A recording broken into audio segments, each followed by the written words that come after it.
In this video on the QD3000, we'll look at the tote inventory features. Currently, we're looking at the run screen. So for any of our products, I can simply touch the name and it will transition me to the tote setup screen. Several things that we find in here, of course, the name, the EPA address, the EPA identification number, and the fluid or the default units that we use that product in. Then there's some fields that we can utilize if we would like to. There is an inventory ID feature. If we would like to track product that is used from a specific tote or tank or inventory identification location, I can enter the identifying name or number here, and then that will be logged with the batch information that the 25 gallons, for example, of atrazine that was used in this batch was used from this particular inventory ID.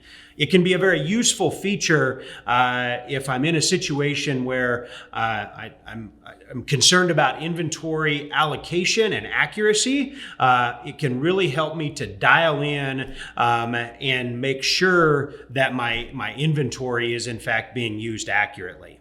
Next, we have our tank inventory information. So the full amount is the size of the tank. You can see it's currently set to 450 gallons. Let's say I'm using a standard IBC 265 gallon tote. That would be the full amount. The amount left in the tote, let's say that I just loaded a new one. And so then I would could enter that the tote is full. And the empty alarm is the amount remaining in the tote when it's going to give me an alarm. So let's say I want to know when I have 25 gallons left in that tote. At the bottom of the page, you'll see a prime disable, or if I press it, it will turn green and become prime enable. We utilize this feature when we've loaded a new tote and connected a new tote to QuickDraw, and the hose from the QuickDraw to the tote is empty, and so it's going to take a few additional seconds in order for that hose to prime and the QuickDraw to begin measuring product. Enabling the prime enable extends that window of time before it will enter a no-flow alarm condition.